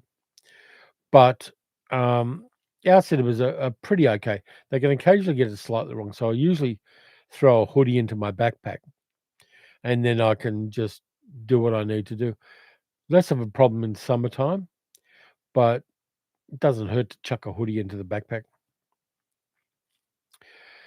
Either Cat didn't have Sharon Tate, it had Gail Honeycutt. But it's a nice little thriller horror movie, which I enjoy. I saw it in the cinema ages ago, and it's another one of those movies I do have a daybill poster for, an Australian daybill poster, and I've got it on Blu-ray. But interesting little film. But I think cinemas, sometimes the air conditioning does get a bit random because they set it to whatever it is on the day, and the next day the weather's changed and suddenly it's cold and the air conditioning glitches because of that. But oddly enough, the movie cinemas that have less trouble with air conditioning for me are the old ones. There's something about, I don't know whether because they put new systems into the old cinemas, but the Astor and the Yarraville cinema, they always have the air conditioning perfect. Roger says, our old flea pit was cold with wall-to-wall floor dark curtains like a funeral parlor. They should just turn it into a horror movie cinema, which they did with a Star in Bondi Junction in Sydney, which was a 1930s slightly Art Deco cinema, which for about a year, Hoyts didn't know what to do with it because cinemas were dying in the 1970s. And so they turned it into a horror movie cinema and put dummies dressed up as Dracula and Frankenstein and the Mummy. Frankenstein's monster and the Mummy. And that had very dark velvet curtains everywhere as well. It was the thing, I think velvet curtains deadened the sound more than other curtains, so they were used for that reason at the time.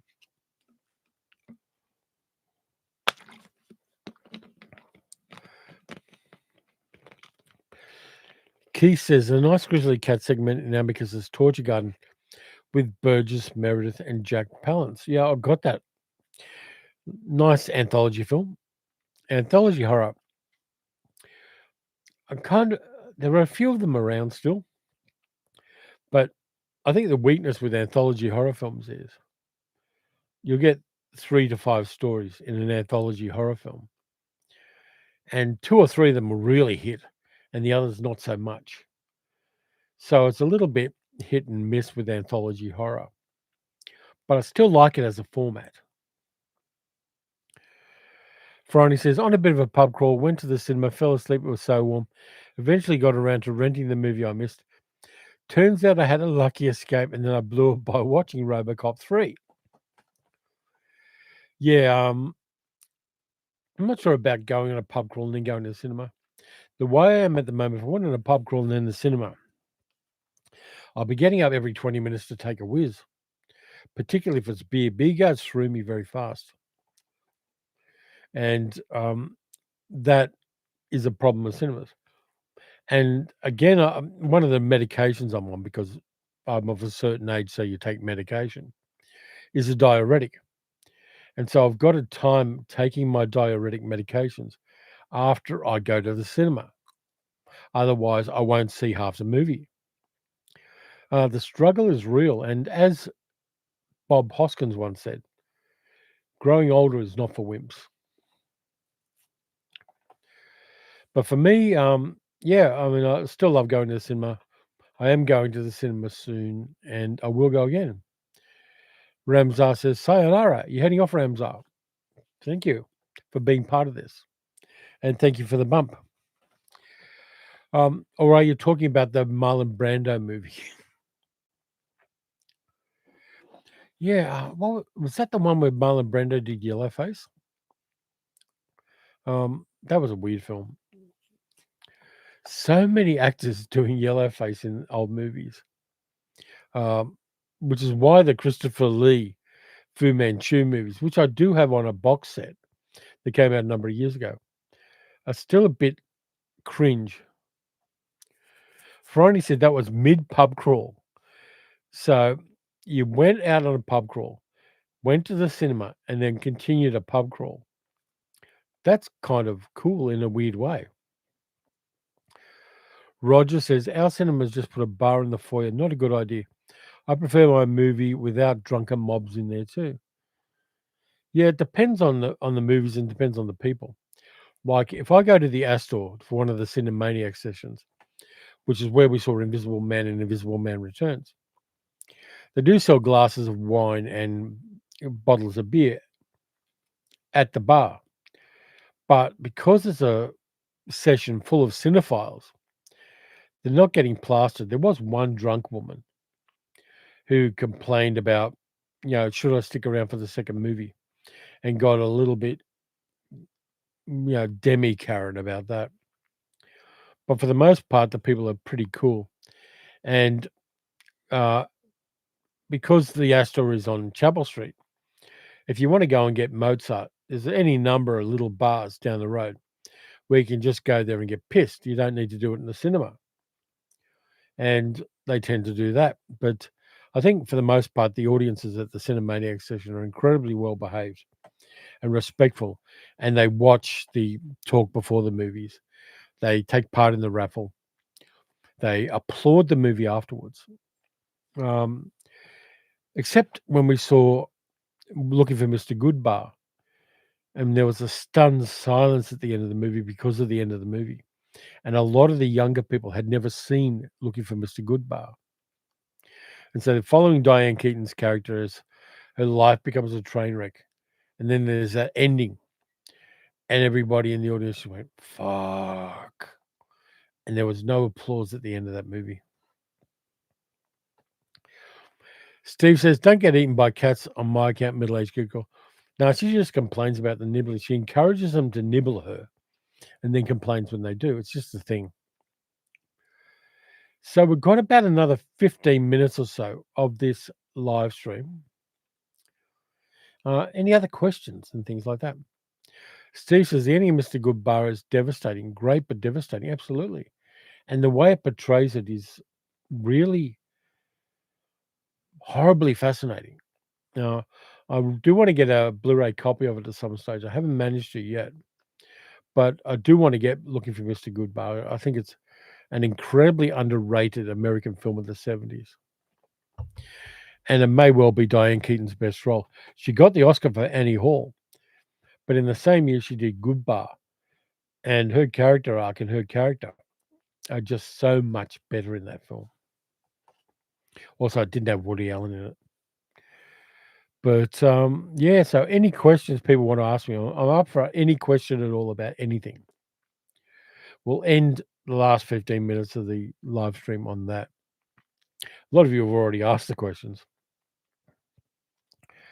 Steve says, Goodbar seems so much in tune with the 70s. It was cheap on HD recently. So I picked it up despite the sadness. Yeah, it is. It's very New York 1970s.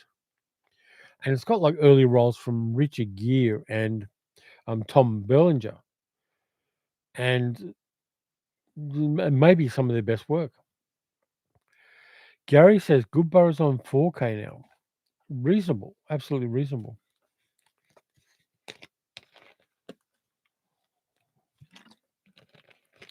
Roger says Halloween's coming up. Any suggestions for a great Halloween chill? I always watch Night of the Demon. Um, let's go a little bit out there. The Funhouse, Tobe Hooper's The Funhouse, I think is underrated as a horror movie. I think that's great.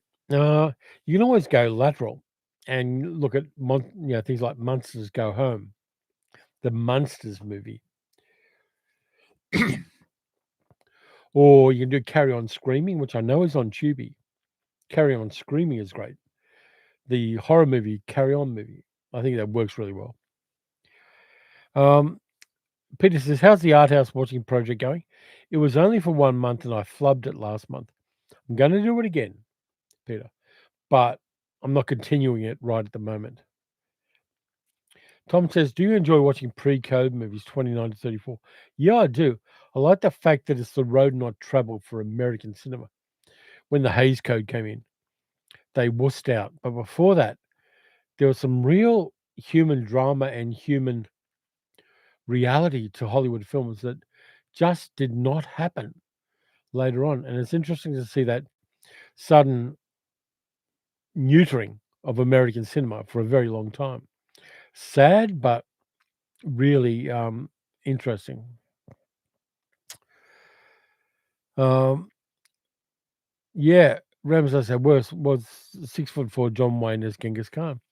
Yeah, that one killed a lot of people too with all of the radioactive sand they brought back to the studio to make The Conqueror.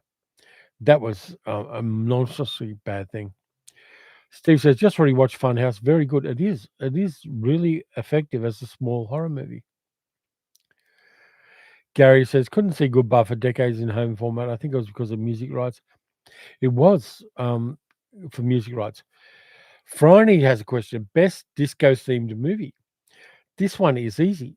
Thank God it's Friday, which has Donna Summer singing Last Dance. It's got Jeff Goldblum as a sleazy nightclub owner. Just the best disco themed movie.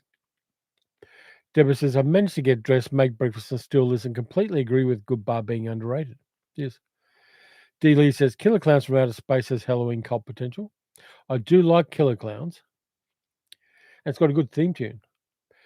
Keith says, if I went to Melbourne main train station, could you board a train that would take you all the way to Perth or maybe Darwin? No. The Perth to East States train goes out of Sydney, and it'll cost you about $4,000 because you need a cabin. It takes 3.5 days. Darwin, there is a train from Adelaide to Darwin, and that takes about 4 days and costs about that much. They're both luxury trains. Your best deal is to go to Melbourne, then you fly to Perth or fly to Darwin. And if you do it right, you can get cheap flights. So if you fly to Darwin, be careful not to get the overnight red eye because you'll get there at 5 in the morning and then you'll have 6 or 7 hours before you can book into your hotel. So you're wandering around Darwin before Darwin's woken up. We made that mistake. But can't do it by train unless you're willing to fork out a fortune and you need to go to other cities to take the train to Perth or Darwin. Isn't it amazing how much I know about that? Roger saw Funhouse and when it was on the video nasty list and made it much more fun. Yeah, transgressive movies that people don't want you to see are always more fun.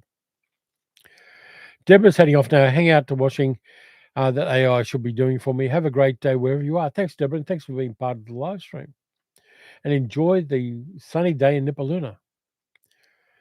Friday says, Freak 1993 is a horror comedy that doesn't get enough love. A good watch for Halloween. I agree, Friday. I think it's getting a 4K release here in Australia. Hopefully I'll get a copy of it sent to me.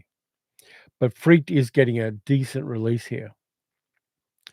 Gary says, which films have you seen more than once but recall almost nothing about? I tend to have a good retentive memory for films, Gary, so it doesn't usually happen to me that I don't remember them and I don't remember about them.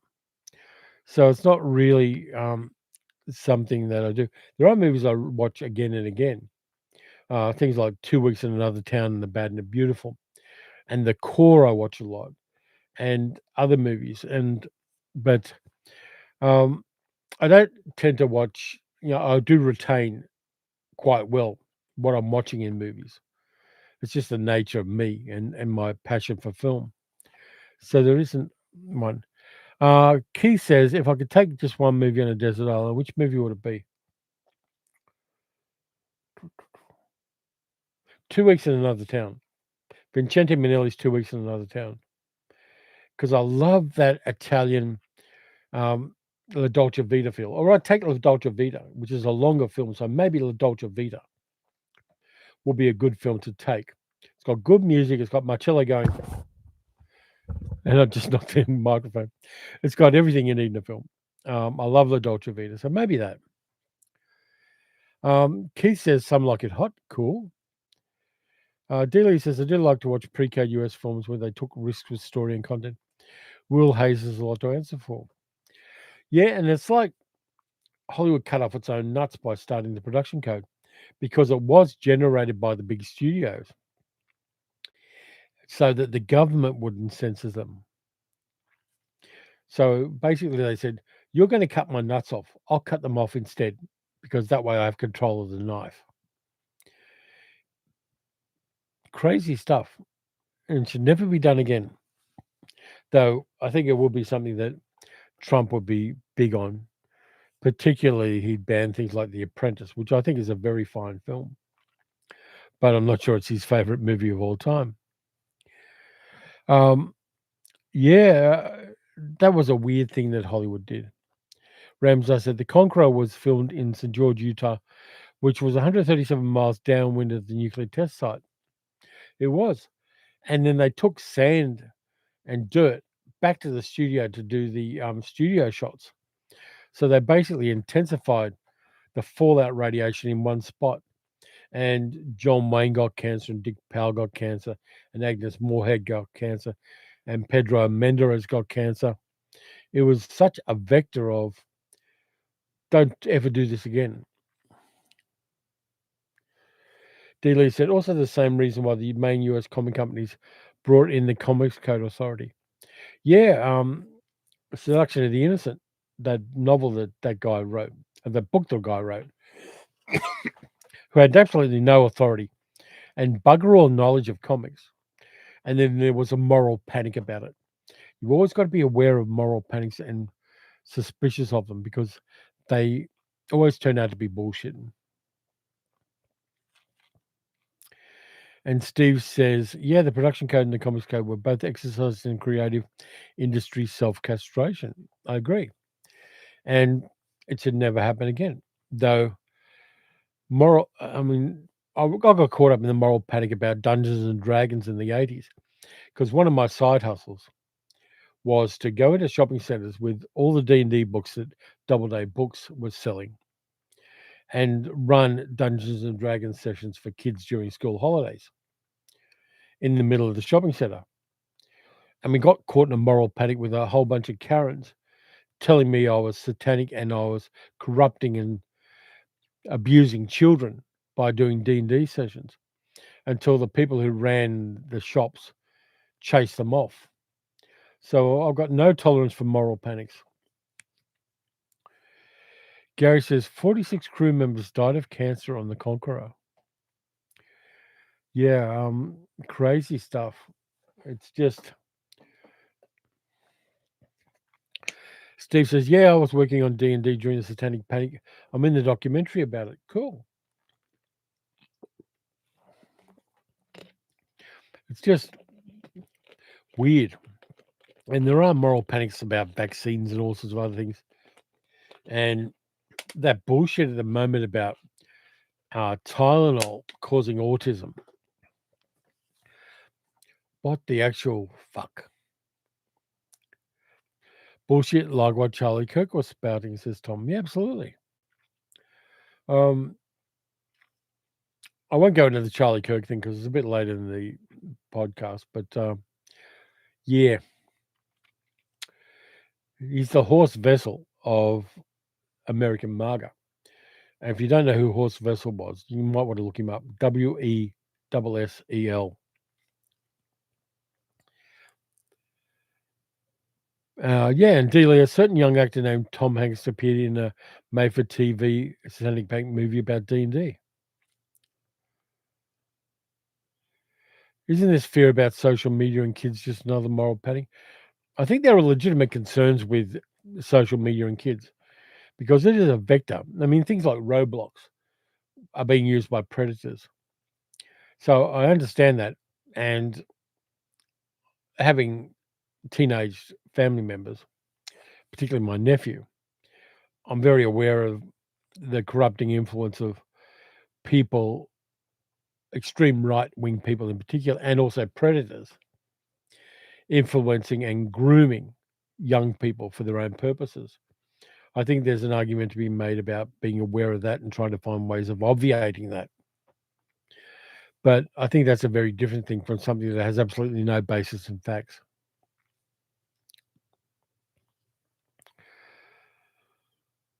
Yeah, mazes and monsters. I think I saw it back in the day, but I knew it was bullshit then.